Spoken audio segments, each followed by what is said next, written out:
I think the school is closed, what, Monday and Tuesday? Well, next week. Next week is Veterans Day. So next Wednesday is the management test, and then that following Tuesday is the cardiac exam. Okay? So what I wanted to do first is let's touch back to what we discussed last week, which included, and this topic in particular is huge, and that's heart failure. And, of course, we also talked about hypertension. And so let's start by looking at that, and then we'll proceed to peripheral arterial disease, DVT, or venous thromboembolism, and PE. And that will finish all of the cardiac material for what you guys get in 114. We're going to do bingo. I put together some good questions that should help you. And is it next week? What is it? This week she gives you something, right, for management. I think it's after your management test. I'm trying to find a really good congestive failure case study that could also help you as well. But I think the review, the bingo will help too. I also, of course, have a blueprint for you. I have not finalized this exam, but I at least have my thoughts as to what is to be included. Okay? So when we go back to heart failure, you remember we went back to looking at whether it be coronary artery disease or long-standing hypertension or myocardial infarction. The list is multiple, okay? So what happens is, I always said, the heart never stops pumping. So it keeps working and working and working. The chambers will actually hypertrophy. That means enlarge over time. So the pressures rise. The pressures on the left side will rise, and then usually that follows with the rise of the pressures on the right side. Of course, now if you've got a patient who's a COPD patient, you're going to actually see both COPD and cardiac issues. You can see both. So what essentially happens? So as these pressures rise and the heart works harder and harder, and you may think, well, it's pumping out more blood, but it's not, because that goes back to the old rubber band theory, right? Or the favorite panties that never fit quite right anymore. It doesn't pump out more blood. It actually has to work harder to pump out what little it can pump out, because these chambers are now enlarged, and so it doesn't pump as effectively. So you've got less blood flow going out and therefore less coming back. Okay? So when you look at the compensatory mechanisms of the body, the resistance or the afterload, all of this is going to tighten. Remember, I said we don't care about your toes. When the brain, the heart, the lungs, and the kidneys are demanding flow, okay, your toes get last priority, and the gut gets last priority, just to let you know. So, as the resistance tightens, remember your heart rate's rising to compensate for decreased perfusion, which in essence is causing an increase in workload and increase in oxygen demand. So as the body tries to work to meet the perfusion needs, it's causing the myocardium to actually have to work harder and harder and harder. As perfusion decreases to the brain cells release antidiuretic hormone, which is vasopressin. Okay? If you've ever been in a code situation, you can actually give IV vasopressin one time. Normally in a code situation, we give epinephrine. So the brain is demanding blood. So it's telling the body antidiuretic hormone. What does that mean, nurses? Hold on to fluid. Tighten. Now the kidneys down here are saying, I'm not getting enough either. So the kidneys release renin, angiotensin, aldosterone. So that angiotensin is a potent vasoconstrictor. Again, tighten and hold on to fluid. A compensatory mechanism. Again, to the periphery, your toes are getting last dibs. The resistance will tighten to meet the perfusion needs of the vital organs. Okay? So, this person, basically, with all this fluid, the plumbing backs up, right? So we said the plumbing, this is the pulmonary vein, pulmonary artery. So when the plumbing backs up here, what happens to the patient? Okay, crackles. What else? Dyspnea on exertion. S3. Can be audible. Maybe coughing. Okay? So the plumbing is backing up and we've got all this fluid that is not being eliminated by the kidneys. What do you think the urine output's doing, guys? It's decreasing. Urine output is decreasing because the plumbing is now backed up. So, if the plumbing backs up on this side, this is what? Inferior vena cava, superior vena cava. So, plumbing backs up on this side, what are we going to see? Okay, we can see jugular ascites, liver is engorged, and what else? Edema. Okay, so it's separated by the text, so you learn it. Okay, but you can have patients with both, as we saw in our case study last week. Okay, so again, this is to help you to distinguish what is happening to this patient.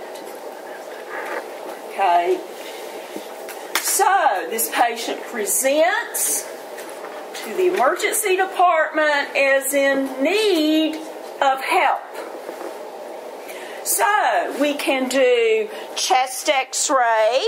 We can look for what diagnostic tool to determine congestive heart failure? BNP. We can look at what laboratory test to determine myocardial infarction? CK and troponin. CK and the troponin. Okay.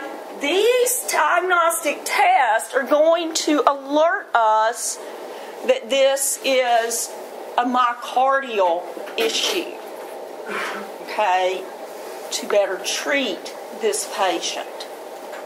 So, once we are looking at all of that, our goal then becomes, first and foremost, decrease the myocardial workload, decrease the oxygen demand.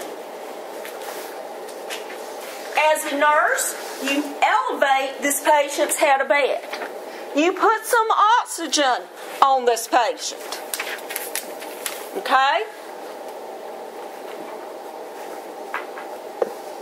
And you should be, if you're a thinking nurse, probably having in your brains Mona.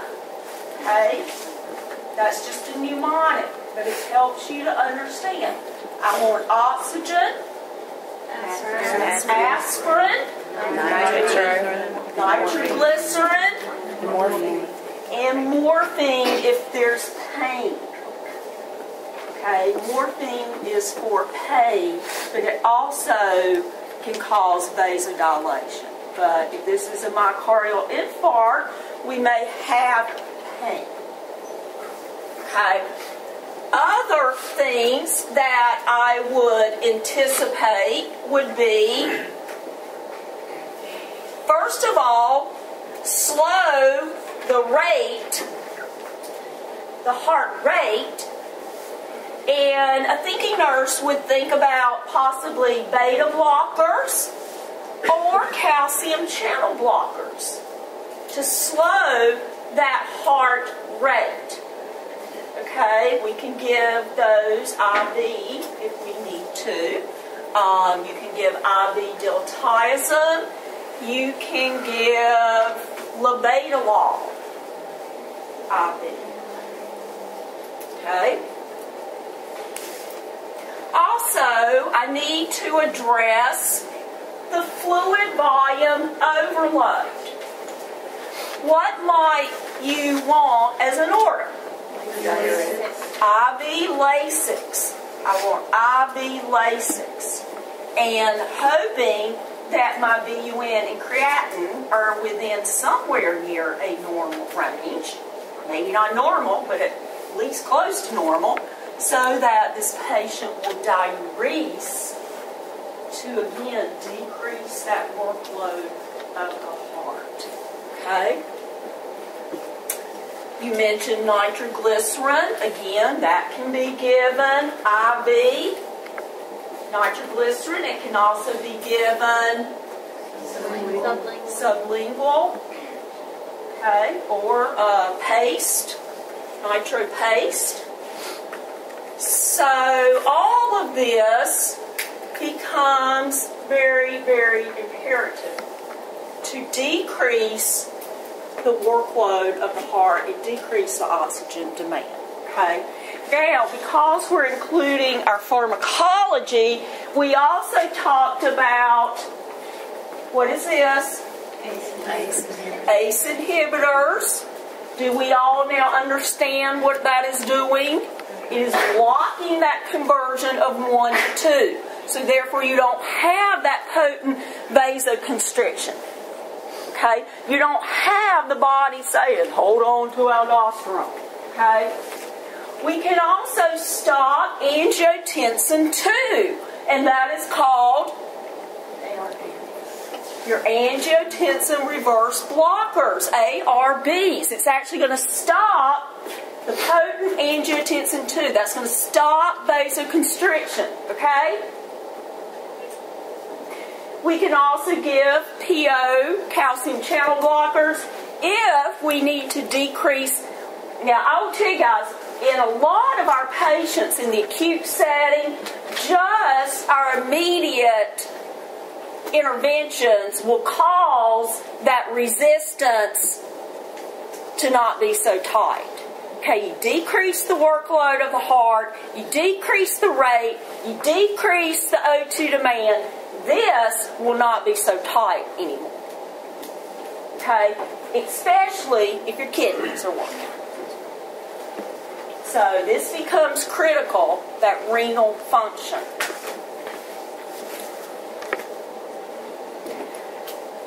If this is needed later on, because as we move in our discussion to your clog from your head to your toenail, then these patients are often on an alpha agonist such as clonidine to decrease that resistance.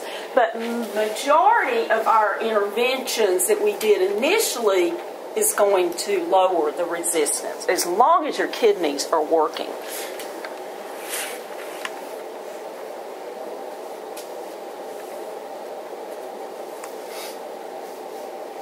Also, we can help the heart with contractility, right?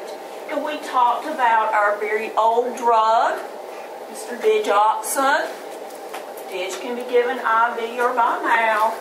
Another one we often use in a drip is dobutamine. Again, to enhance contractility of the heart. Okay? So please tell me, what questions do you have? Is it making sense? Is it? Good. Okay? So by understanding the almighty physiology, you then build upon the more complex concepts. Okay? So that is what we discussed last week, as well as hypertension. Okay? So what is a normal blood pressure in this day and age? Normal blood pressure, what I said? Theoretically. Okay. So now we're wanting 120 over 80. We have 3 classes now of hypertension. Those basically determine how you will be treated, okay? But what, as a nurse, should you do with a patient who has hypertension? What kind of diet should they be on?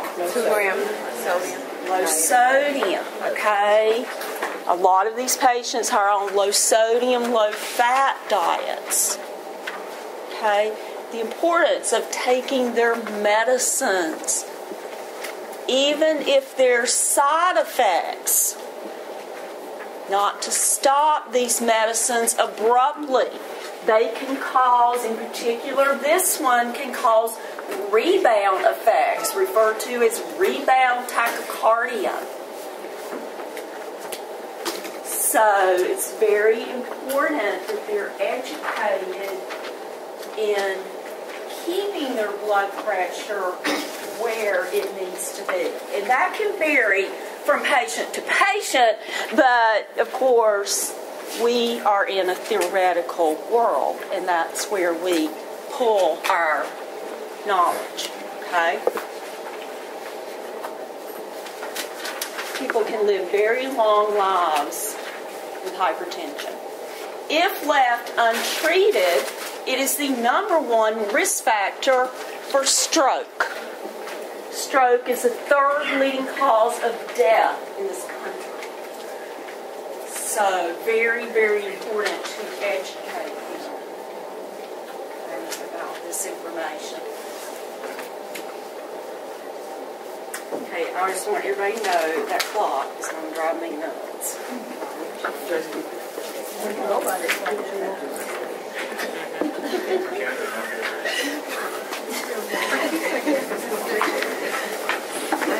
Guys, there was one thing I didn't mention, and I can't remember if it was on the slides, but a side effect of your statins in a lot of patients, not a lot, but some, is muscle pain.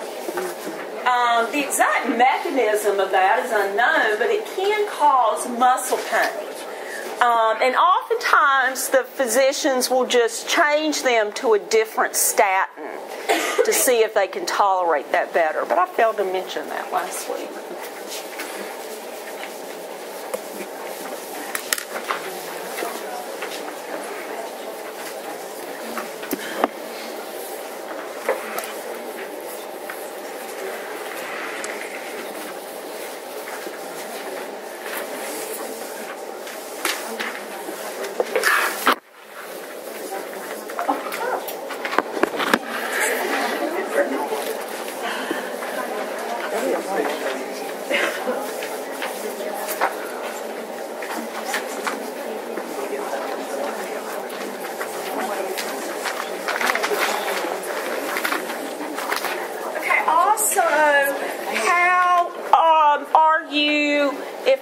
asked you to do a mites per kilogram per minute. We hadn't studied that yet. Practice. Maybe I better take. I was going to put 2 on the exam. Maybe I better take them off. No, you can put them on. Not today. Not today. Take them off. Take them off. Take them off.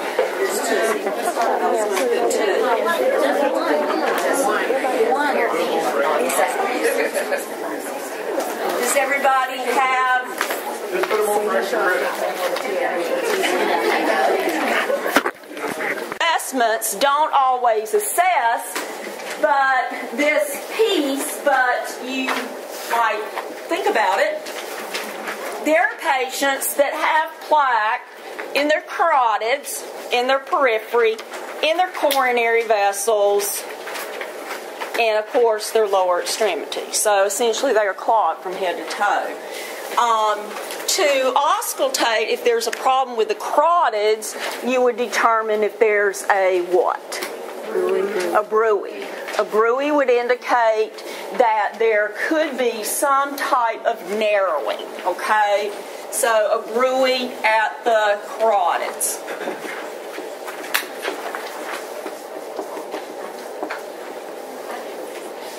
Now, other things that you would be looking for would be obviously a decrease in perfusion, and that can be indicated by a number of factors. We've already talked about a lot, but now we're kind of going to that periphery, okay? A lot of our patients have peripheral arterial disease. Okay, that should not surprise you. What do you think the risk factors are? Smoking, obesity, sedentary lifestyle, diabetes, mellitus. So we go back to square one. Okay? And all of this has led to this problem. Okay? Now, I will tell you, most patients have arterial and venous insufficiency. Okay? It's just in the book, like with a lot of things in theory, the book tries to separate to help you understand. Now, that reading to me is okay, but don't get into this. They make a point of this inflow-outflow nonsense. Most patients have outflow issues, okay? But don't get into inflow-outflow, okay? A generalist needs to know and how to care for clot from your head to your toes, okay? Basically. So, arterial disease. Arterial disease.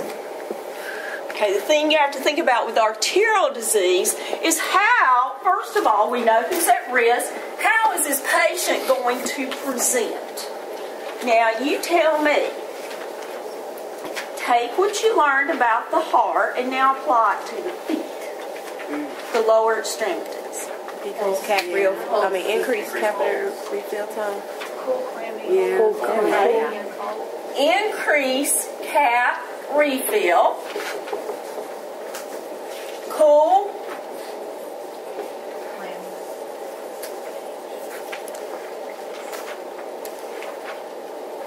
Decrease pulse. Cyanotic would be late. We hope not to get there. We hope not to get to that. They don't have a lot of hair on their legs either. Yes. Loss of hair. And obviously, the lower extremities are affected the most. That was tight. Huh? Swelling. Okay, you could have swelling. The skin can look very thickened. What we call leathery. If you've ever seen it. You think this patient can have pain? Yes. Definitely pain, especially with activity. You increase demand for blood, well, you don't have it down there. Or it's high, it's very, very diminished. Put it that way. So with activity, you can have pain. This is referred to as claudication or intermittent claudication. Theoretically is what it's called. Okay? So you're taking what you learned from all this, and now we're just going down the body. Okay? It's going to decrease healing if they get a sore. Okay. Decrease, very good. Healing. You think they have decreased sensation? Yes. Okay, I want you to remember this story. My patient at Matthews, he was cold. He put a heating pad on his foot. He lost 3 toes. Because he has decreased sensation.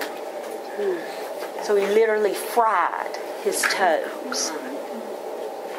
Okay, something that you and I take so for granted because we get so focused on those primary organs.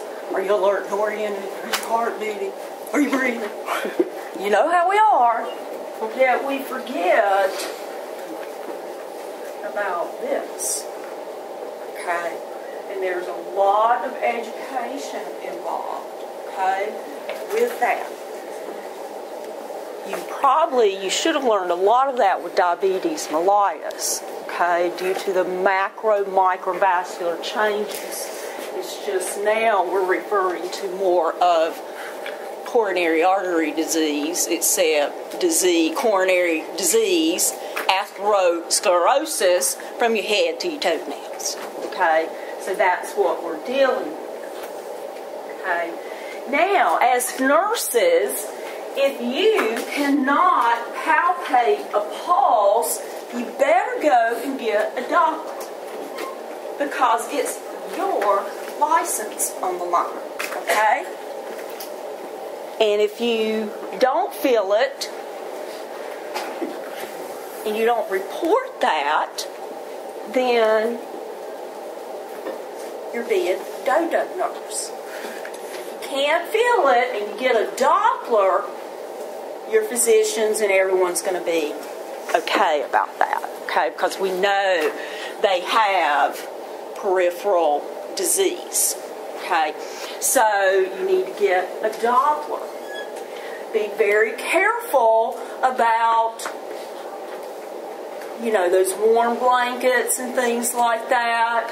I'm just cautioning you because their sensation is not the same. So you don't want to do more damage. These patients need to make sure they are assessing their feet. They should not go barefooted because they will not heal as properly as the average person. Okay? So again, the book talks about this. Actually starts, guys, on 785. This is in chapter 38, and it runs through. It's got some cool little pictures. It actually runs through.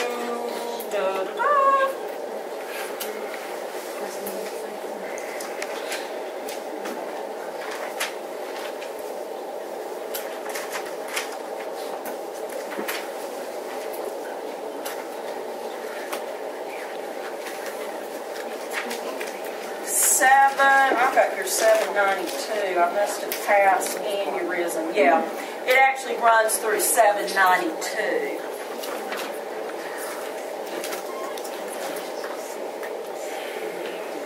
So, a lot of education. Now, what can we give this patient as far as medications? Most of them are treated with medications.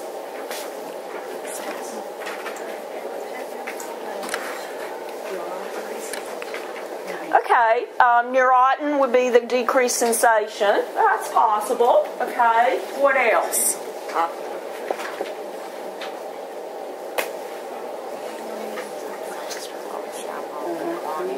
Okay, if their cholesterol is elevated on a statin, they should be on a statin. Of course, we'd have to assess if that produces more pain, more muscle pain. Okay. Others, what about your platelet inhibitors? Plavix. Okay. Would be one. There's another one, your book list. It basically causes decreased viscosity of the blood. Do you know what that is? Trentol. Somebody's been reading. Trentol. It decreases blood viscosity and inhibits platelet aggregation. Trentol is another one. Okay, so most of these patients are treated medically for their peripheral disease.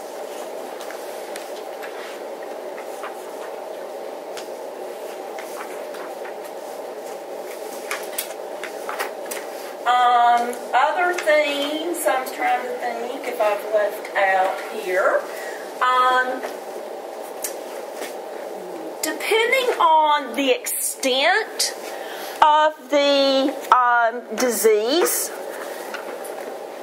the patients, some can be treated surgically, okay? We can also, of course, do Doppler studies. That would be a diagnostic tool we could use.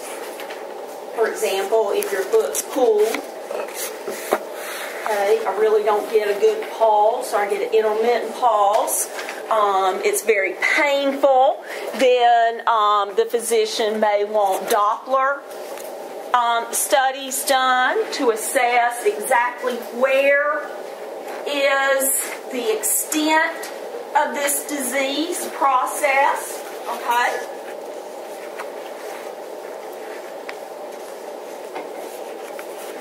That's probably the most common.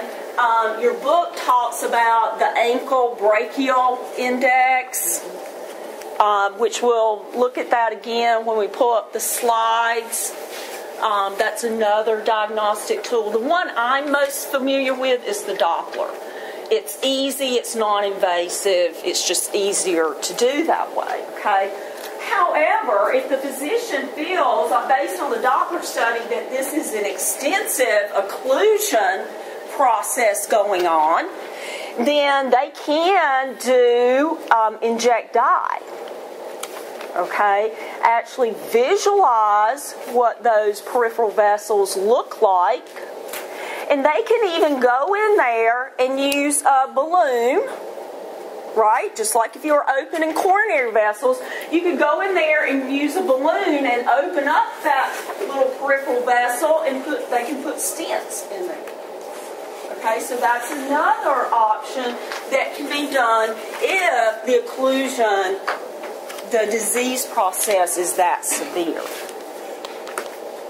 So the last option, most of them are treated medically, but the last option, we can actually do what is called a bypass. Aorta bifemoral bypass. You guys, have you heard of that? Have you seen it? Femoral popliteal bypass. So they can actually go in, get another vessel, and bypass that occlusion to provide flow to that extremity. Now, you guys can probably already imagine what would happen if you don't have blood flow and oxygen to the lower tissues. What's eventually going to happen? Necrosis and gangrene, and they have to have an amputation. So that's like the last thing we want to happen. Hopefully, like I said, majority of our patients are treated medically, but if it's severe enough, they will use some of those other options that I just mentioned. Okay?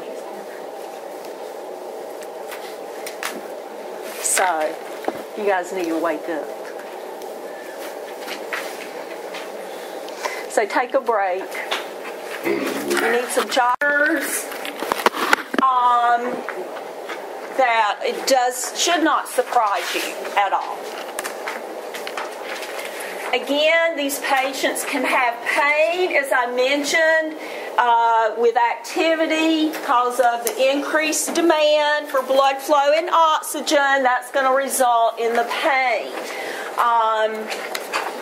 These are some other symptoms that you may encounter with your patients. So, just like with your coronary vessels, as it continues to occur with rest, it becomes more and more of a critical situation, okay? Oftentimes, the patients can get some relief by using gravity. They hang their feet off the bed at night, okay? This can cause, in some patients, that increased redness, or rubor is what we call it, when they're hanging down. And when it's elevated, right, against gravity, you could see more of pallor because of the decreased blood flow. Okay? So gravity is your patient's friend with peripheral disease. Okay? Now I know a lot of you are thinking, okay, well, but what if they have both? Okay, well, if you have venous insufficiency, you've got swelling, da-da-da. You and I both know what are those patients told? Elevate your feet to help with the edema, okay?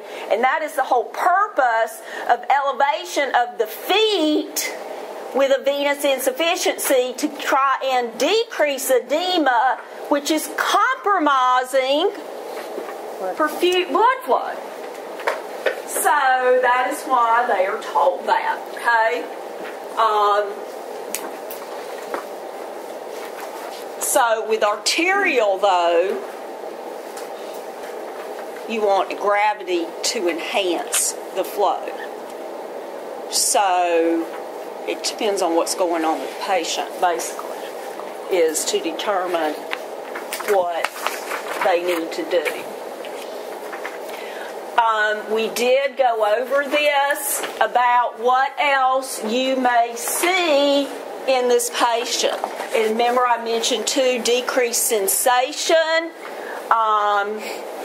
If it is, like I said, severe enough, they will do the Doppler test. Your book talks about the ankle brachial index to determine if they can go in there, use the balloon, open up. And guys, I will tell you, if they're going to use the balloon, it's going to have to be pretty much proximal occlusions. These distal occlusions, they cannot balloon. So with proximal occlusions, they're going to try to open up that vessel, put a stent in, and enhance blood flow. Okay? If that is not an option, if your patient has a lot of distal occlusions, then they're going to opt for the bypass. So they're going to go actually around that occlusion to enhance blood flow. Has everybody got that? Getting it? Okay. Again, I mentioned this one's in your book. This is probably the one that I'm most familiar with, just because it's non-invasive. It's non-invasive, but they can go in and use the dye if necessary. Okay. And you should already know about a patient receiving dye, right? We've covered that. these are good things for the nurse to keep in mind.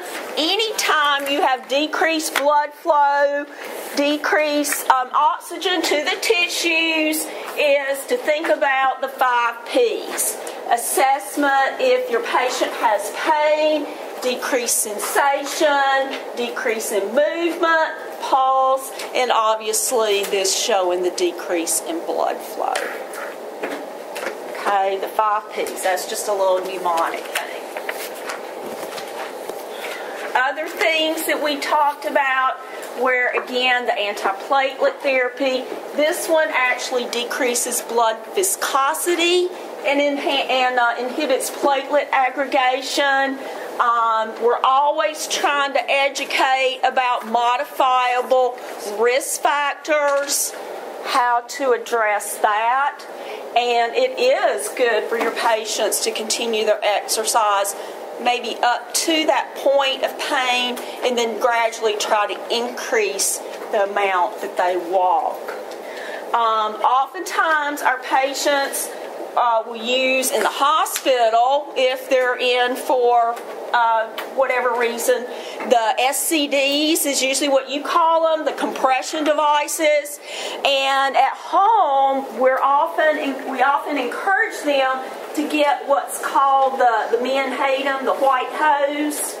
You remember the white hose that you could literally probably take a knife and not cut them? The TED hose. Okay, a lot of nurses should be wearing those to enhance blood return, venous return, to help with venous, in particular venous issues. So those are some other measures that can be taken place.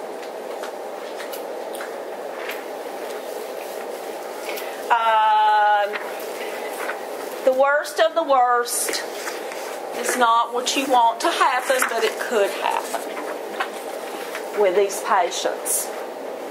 Smokers, diabetics, again, they don't realize how hot something is, and there they go.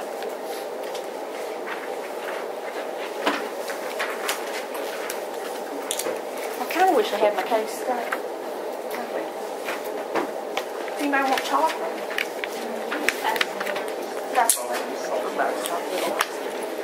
Faucet, whatever. Okay.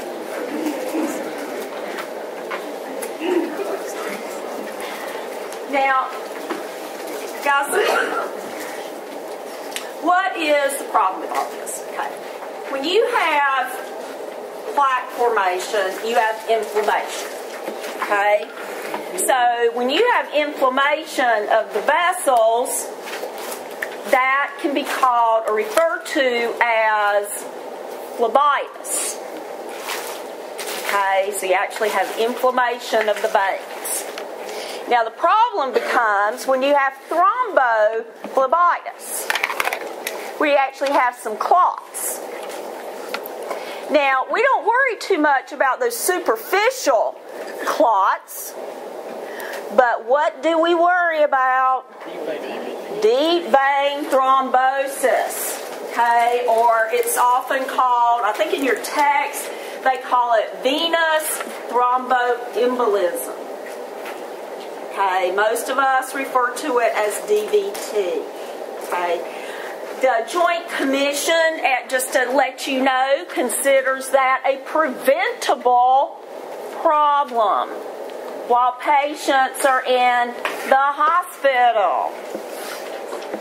So, that is another area where, again, hospitals are going to be cut funds if they're not implementing protocols, procedures to prevent DVT. Okay? Because that is considered a preventable problem. So, why is this such a concern? Does anybody know?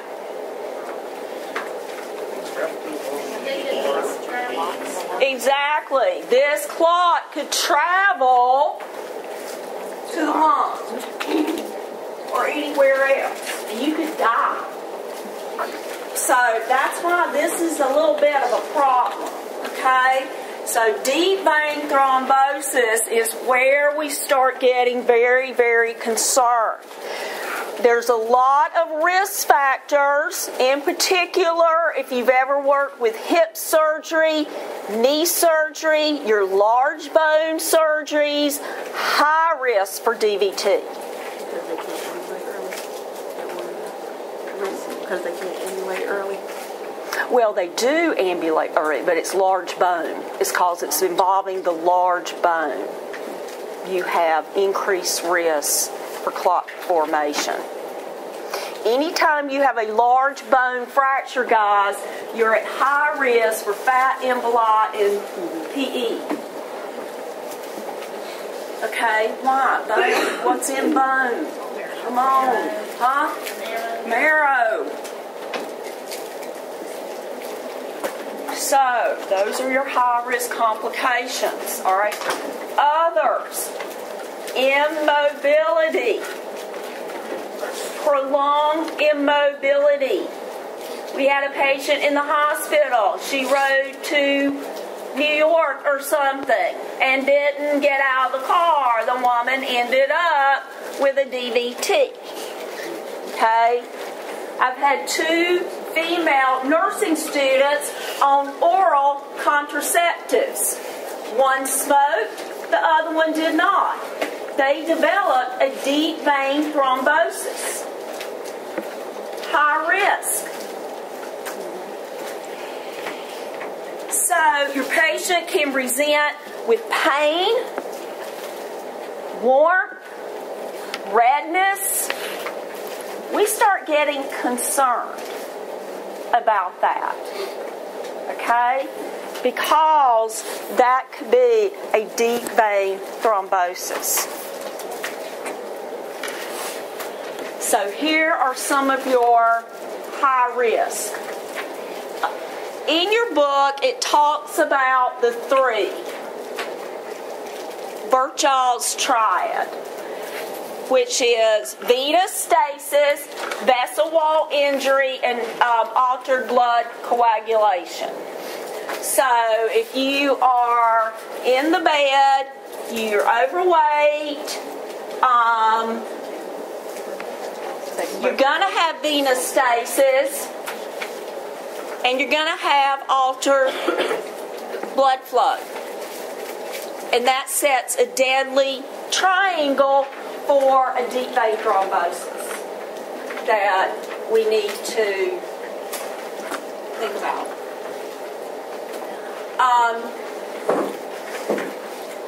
Obviously, it's going to be more common in your lower extremities, just because the size of the veins in that area. Again, these patients can have swelling, redness, pain, warmth at the site, and they need to be seen quickly so they don't develop a clot to the lung or wherever else, okay? You can measure leg circumference. I don't know how much that is done in the real world. We usually look at this and pulses and everything else. Holman sign is not considered diagnostic. If you were taught that in fundamentals, it is no longer considered a diagnostic tool for DVT.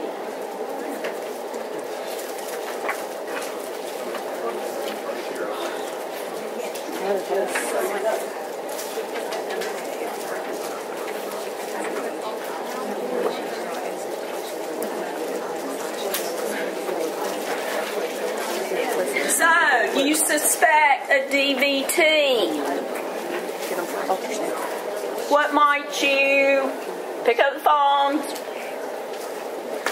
tell the doc what's going on, and you anticipate what to be ordered? Doppler ultrasound to determine what size thrombus do we have,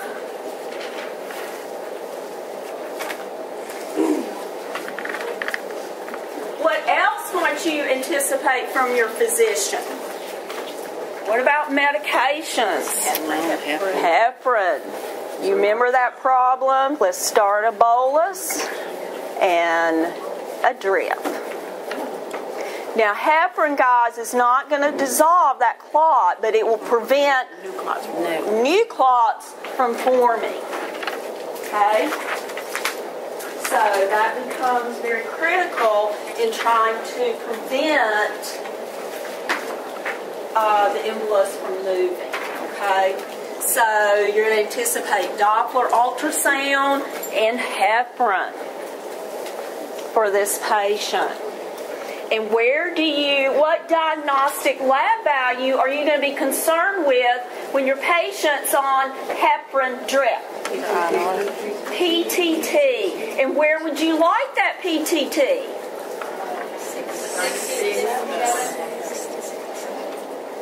Okay, so let's say, is that how much? 1.5. Okay, 1.5 to 2 times the normal. And in fact, if it's significant, then they'll say 1.5 to 2.5 times the normal. But I just try to keep it simple for you. Okay? So that is what you're going to be looking for. Okay? What else can you do for your patient? We talked about compression devices, right? Little exercises, okay? Early ambulation. Don't cross your legs. Don't sit for long periods of time. Okay? Thinking question. This is an analytical question. My clinical group don't speak of it. Okay? Your patient's on a heparin drip. Your physician is preparing for discharge soon.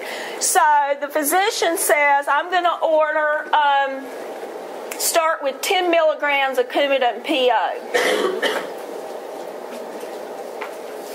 So are you going to give that Coumadin with the heparin running? No. Or are you going to hold the Coumadin? I see my group smile. What are you going to do?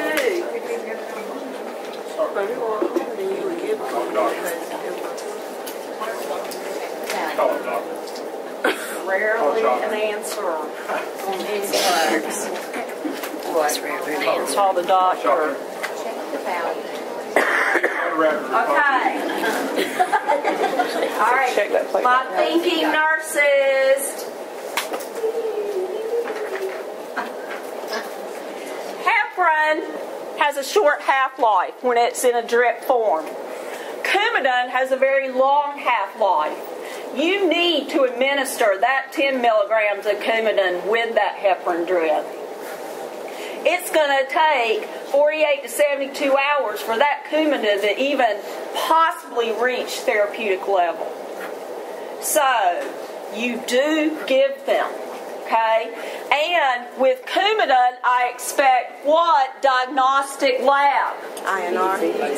PT, INR. Rise with me. Keep your thinking. So you will give your Coumadin. As the level of the PT and INR become in a therapeutic level for Coumadin, then the doc's going to start bringing that Coumadin level down to 7.55, and then they'll say, cut the heparin off.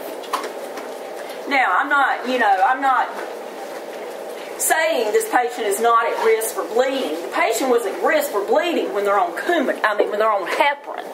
So there's a lot of education that maybe I'm assuming you know as far as bleeding precautions. You guys know that? Okay? Don't be trying to take a razor blade and go shaving somebody's beard. Okay? That's not going to cut it.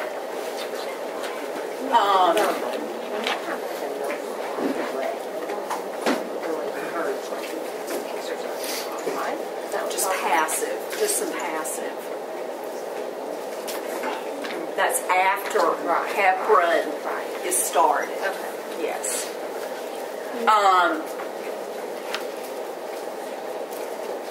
So again, and also I will tell you, you may think, well, everybody goes home on Coumadin. Did you know your post-op hips and knees? Possibly, but you know what they go home on? You ever teach somebody how to give Lovenox? Mm-hmm. Well, you're going to be teaching them because they're going home with it. Okay?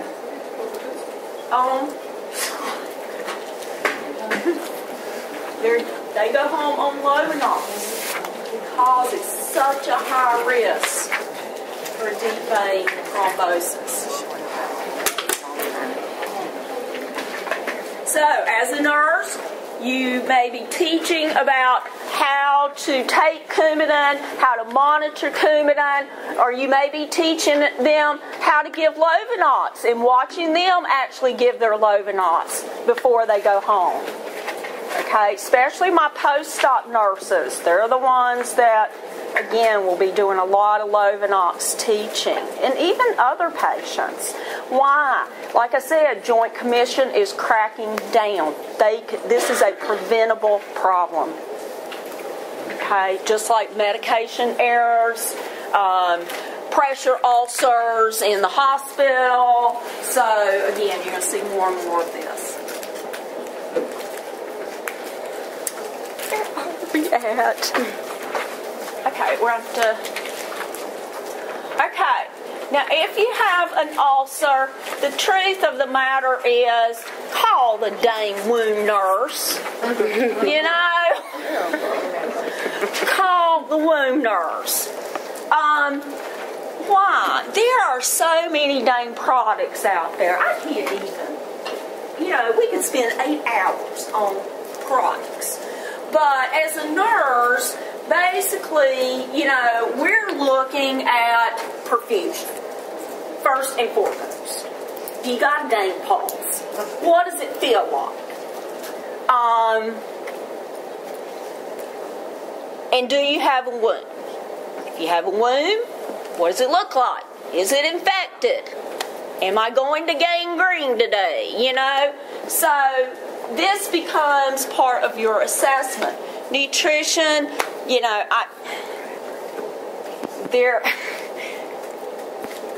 you gotta enforce nutrition in the theoretical world. But when somebody's clogged from their head to their toe, I mean, it's really tough. So again, my first concerns are perfusion, addressing the wound. Okay, I'm going to get the dang wound nurse in there and monitoring for signs and symptoms of infection. The book has some nasty looking pictures. You guys have probably seen more of the worse ones than that.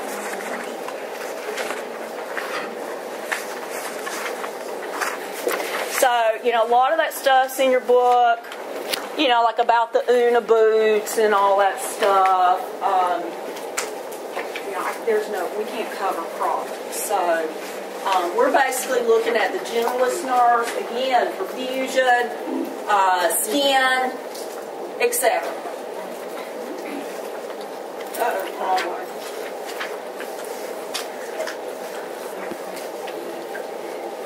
So your wound nurse is your best resource to figure out what needs to be done to this wound. Okay? Does everybody know that's hyperbaric? Mm-hmm. Y'all have had wound care, I know. Okay, hyperbaric. Okay. Just so everybody knows my abbreviations.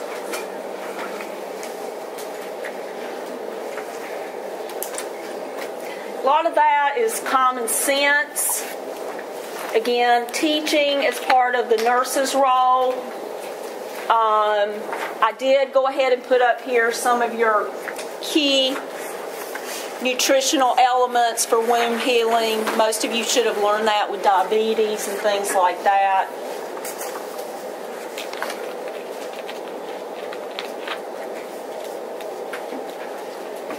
So why don't we now, so people can get up and move around.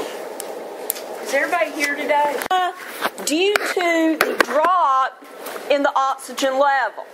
Okay? Because of now we have a clot in the pulmonary vasculature, so we've got blood that is not being oxygenated.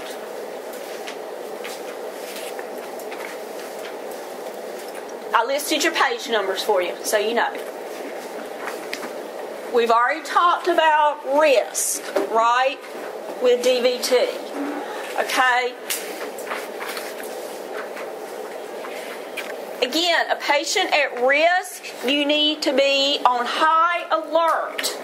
Anytime I'm taking care of someone, it makes me very nervous when they have atrial fibrillation, cardiac issues, and they're not on some type of anticoagulant. One of the number one causes for an embolic stroke is AFib. So AFib is high risk for embolus formation. So I'm very concerned when my patients are not on something. Okay? Again, a sudden onset of dyspnea, that blood is no longer being oxygenated, so we can have a decrease in pulse ox, a decrease in O2 levels. The heart's going to respond, okay, to the decrease in perfusion. You may or may not have pain. Majority I've taken care of they have that sudden onset of dyspnea or sudden change in LOC. And I have watched people walk down the hallway with me, have a sudden change in LOC, and before I could get them into their room, they are falling on the bed and they are as gray as that skeleton. Because it killed them. Okay? So, again, a PE, the size of the embolus does make a difference. So if it's a large PE, God help you, if you're not treated early on. So that size becomes one of the key determining factors in if you'll walk out of here.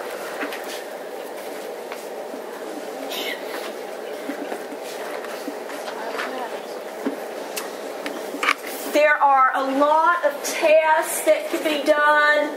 CT is one of the better tools now. They can still do ventilation perfusion test to determine if it's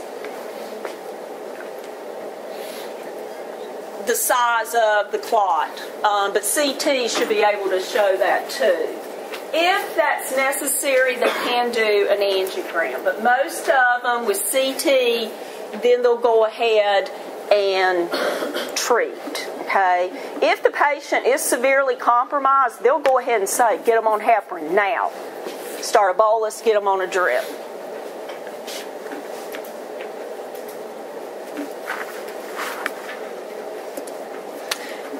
A lot of you, I know, are seeing, yes, a lot of things mimic MI.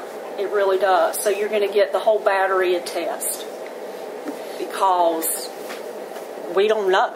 I mean, all we know is you're at risk. I have seen this too a lot. You get your post-op patient and they go home, and what do? They sit in their fannies and they take that pain medicine. Okay? And then they get short of breath and they're hurting, and you're like, well, you got a clot. So some of the basic things that you learn in 111, the education, becomes critical to prevent these complications. Okay? If your patient, obviously, I'm trying to give you the theoretical but clinical situation. A patient has a sudden onset of dyspnea. The first thing you do is get their head up. Okay? If they're not on oxygen, oxygen can help. Okay? Put some oxygen on.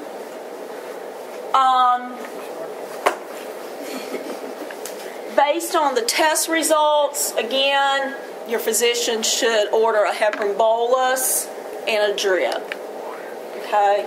Again, depending on the size of the clot, it can be 2.5 times. You learned about heparin and warfarin. Yes, you will give this patient warfarin while they're on heparin. And then this will be titrated down.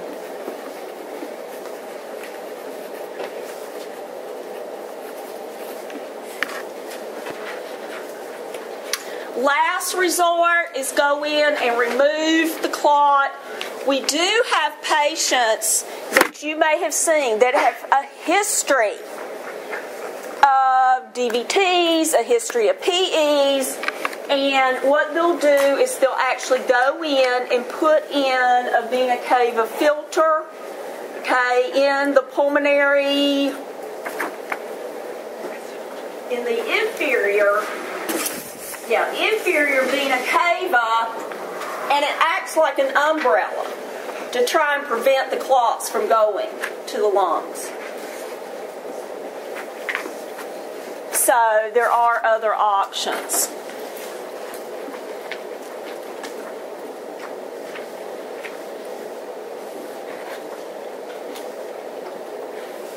So with this patient, gas exchange becomes our number one priority because the blood is no longer able to get oxygen because of that clot.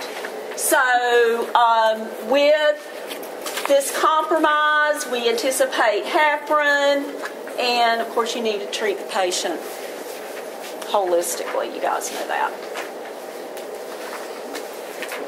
So again, they need to understand the importance of prevention and taking their Coumadin. Okay? And you have survived cardiac. Sure. Okay, everybody gets one. Make sure everybody gets one. You remember, I'm going to give you the bingo board, and you're going to put your answers randomly on the bingo board. If you need to go to the bathroom, that's fine. Yes. Oh, sorry. You do it now. Yeah, that's great. That's rumble. Sorry. That filter they put in.